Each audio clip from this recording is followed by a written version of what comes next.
Welcome to day 23 of our STL course. Today we explore a very practical and high performance category within the standard template library, the searching algorithms. These algorithms powered by binary search logic help us perform incredibly fast lookups, range queries and data analysis tasks in logarithmic time. We will be diving into four essential functions: binary search, lower bound, upper bound and equal range. By the end of this session, you will not only understand how each of these works, but also how and when to use them to write efficient, clean, and elegant C++ code. Before we even begin using these algorithms, there's one non-negotiable condition. Your input must be sorted. All these functions are built on the assumption that the data is in ascending order. Why? Because they use a variation of binary search internally, and binary search only works correctly when the data is sorted.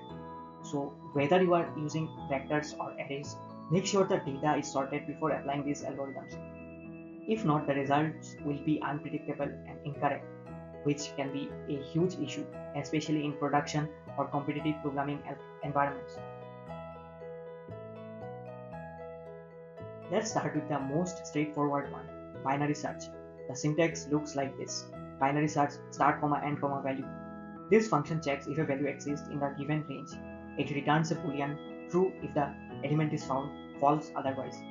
What makes it powerful is its simplicity. Just a single call and you instantly know whether a value exists in your dataset.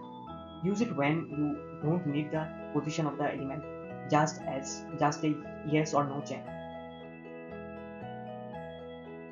Moving on to lower bound, this function is your go-to tool when you are looking for the first element that is greater than or equal to a target value. It returns an iterator or simply the index, pointing to where this condition is first met. The syntax is auto it equals to lower bound, auto it assigned lower bound start, end, value. This is super useful when you are trying to find insertion points or calculate how many values are less than a certain number. For example, in a sorted array, lower bound helps in determining the starting position of a number, even when there are multiple duplicates.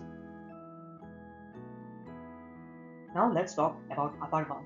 This one is closely related to lower bound, but with a subtle and important difference. Upper bound gives you an iterator to the first element that is strictly greater than the target value. The syntax is auto assign upper bound start, end, value. So if you have multiple instances of a value, say several 4s, upper bound will give you the position right after the last 4. It's especially useful when used in combination with lower bound to calculate frequency or define ranges. Now there's a neat utility, equal range. This function is a convenient wrapper that returns both the lower and upper bounds in one call. The syntax for this is auto range assign equal range start, end, value.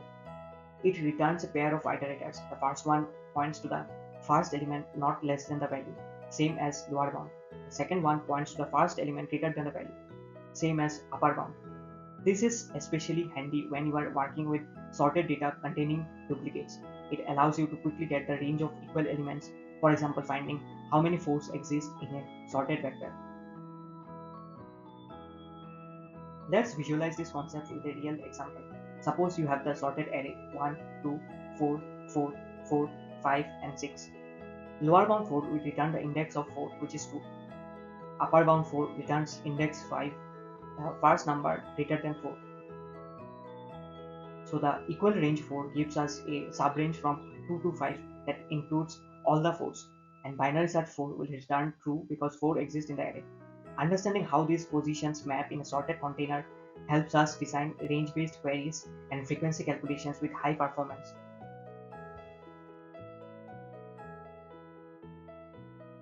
Here's a simple C++ example that uses all 4 functions.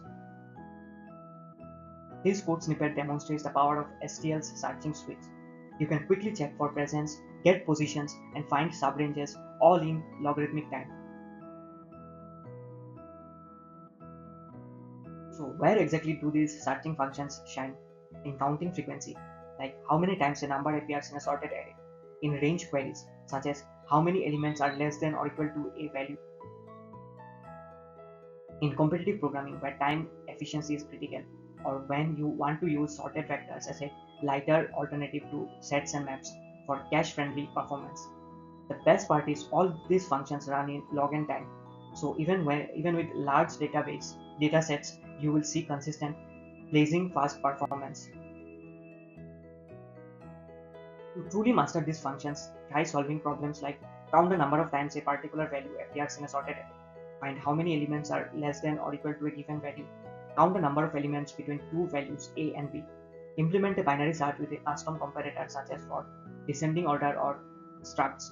These exercises will give you confidence and solidify your understanding of how these algorithms behave under various scenarios. Let's wrap up with a quick recap. These STL search functions are extremely powerful, but they only work correctly on sorted data. Binary search checks for existence. Lower bound finds the first position not less than the value. Upper bound finds the first position greater than the value. Equal range gives us the complete range for a value in one go. These tools let us write less code and get more drawn efficiently and elegantly. Make sure to practice them well. They are not just useful, they are very much essential.